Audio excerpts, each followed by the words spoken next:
We now have an actual humanitarian crisis on the border that only underscores the need to drop the politics and fix our immigration system once and for all.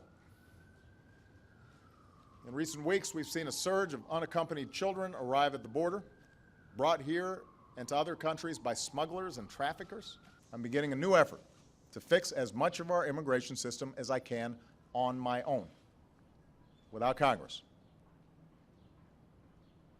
As a first step, I'm directing the Secretary of Homeland Security and the Attorney General to move available and appropriate resources from our interior to the border.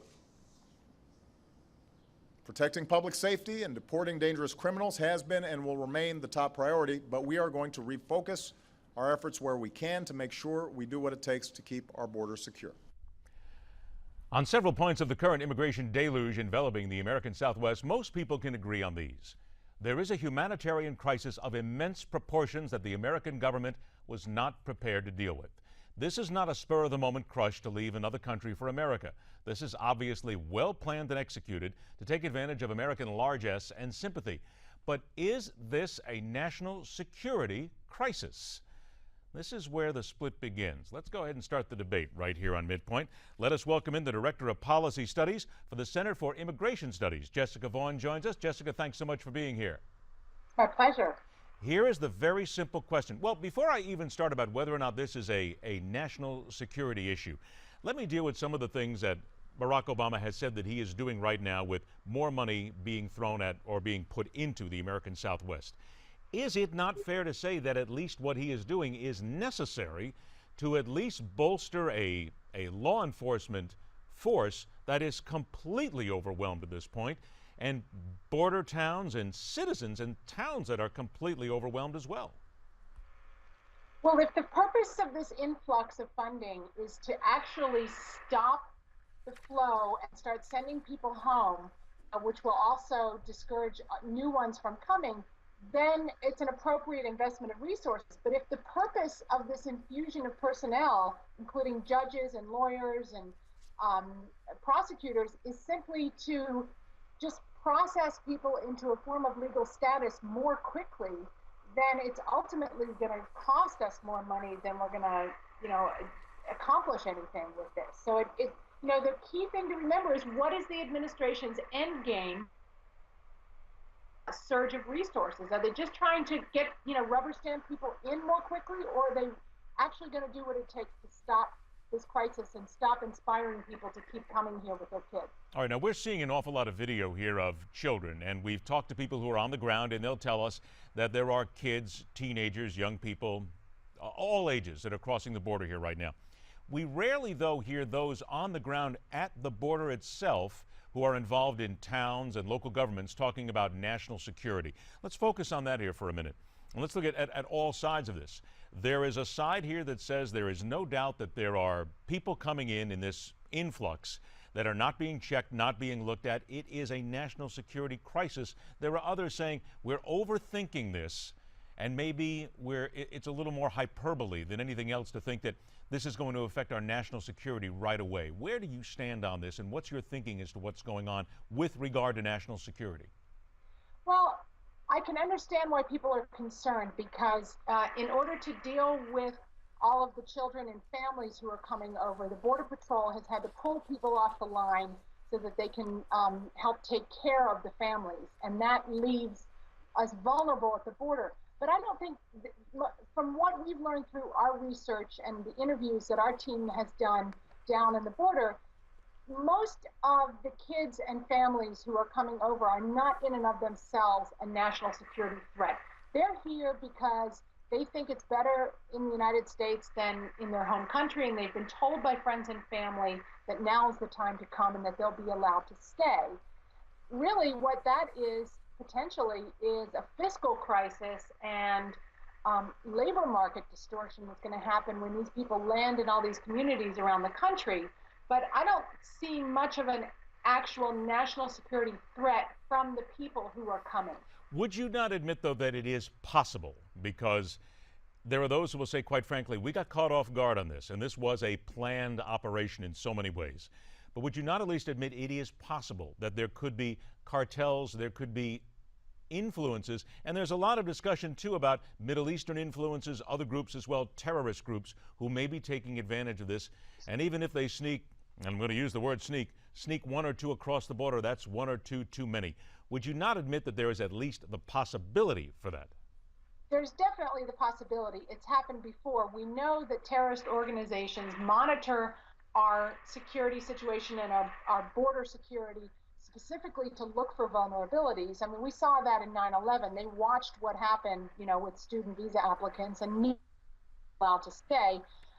It's certainly possible that there are, is the chance for, a small group or individuals to use this crisis as an opportunity to enter. And we need to guard against that. But by and large, this is more a crisis of the integrity of our immigration system. But, if we can control our borders and stop 15-year-olds from coming across, then we're going to do a better job at stopping the terrorists too. But our focus really has to be on dealing with these families and the kids who are coming now. And that's why, we're looking at, humane kinds of detention and things like that. They still should be sent home if they don't qualify to stay. But that should be the focus, on dealing with families, not as terrorists. All right, and here's that, and you use the word humane, which I think is a great word to bring into this conversation here, because there are those people saying that the most humane thing to do, and you touched on it a little bit here, is to send them home, is to get them right back home. There are others who would say it's all the wrong thing to do because you're sending them right back to a gang-ridden culture, an area where they've had to get away from. These kids are being abused in their own country here, so the humane thing to do is keep them here. Here we go. We're now into the humane thing to do. What is the right humane thing to do, and do we even know at this point? It seems as if we still are searching desperately for what that proper humane thing is here. Well, deportation is not inhumane in and of itself. It's a natural consequence of what happens when somebody violates immigration laws and violates the sovereignty of our border. But what we do know is that conditions are very difficult in some of these countries that they're coming from, but not all of the people who are coming are necessarily coming from the most violent areas. They're coming from all over the place, rural areas, small towns. And so, the thing to do is recognize that we cannot help everybody who wants to come to the United States. It's simply impossible, and it's not humane for our American communities and people on the margins of American society to put these people first in terms of our charitable obligations. The humane thing is to send the signal that people should not even think about coming here illegally, that we should enforce our laws and do it humanely, but send the message that they are going to be enforced, because the people who are coming, the migrants, are rational human beings. They're going to make a better choice if they know that it's a mistake to try to come here illegally. Right now, they're not getting that message because the message is that they're going to be allowed to stay. That's, in fact, what's happening. Is it not fair to say, though, that as Americans and as America itself, they can enforce the laws, but in essence, you have a rogue government who's not helping things any in Central America? You also have a Mexican government who is not helping things any at all by basically not doing anything on their side of the border. I don't think I'm throwing anything at you here that hasn't been talked about here, but this simply keeps coming back into the argument here. Should we not be taking some sort of action and focusing our stop on immigration, at least at the source of where it's happening right now, trying to get something done there, because it will take weeks and perhaps months to do anything on this side of the border now? Yes, that would work, and we've done it before. The reason Mexico, but if we ask Mexico to help with this, and we've done it before, they would. If we wanted to work with these Central American countries to stop this illegal migration at its source and stop enriching the criminal organizations that profit from it, then the whole thing would become much more and trickle down to much less of a problem. But the Obama administration hasn't even seen fit to try to do that, to stop these people before they get anywhere near our border. We've done these operations in the past. There's no reason not to do them now, but we need to take the lead on it. I only have about 20 seconds here. Isn't it fair to say, though, as some people will counter back, that we've gone to Mexico before and asked for help, and they simply don't seem as if they're willing to help us do anything at all?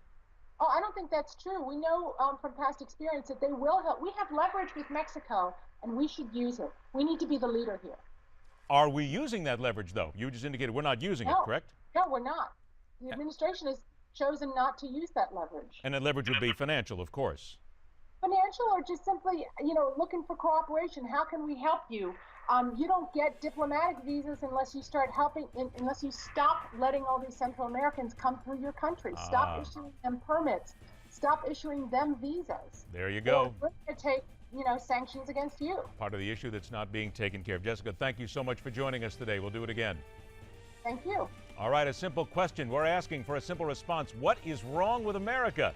It's in connection with the news story this week and today's focus on telling it like it is. We'll do that and more right here on Midpoint, where we question everything.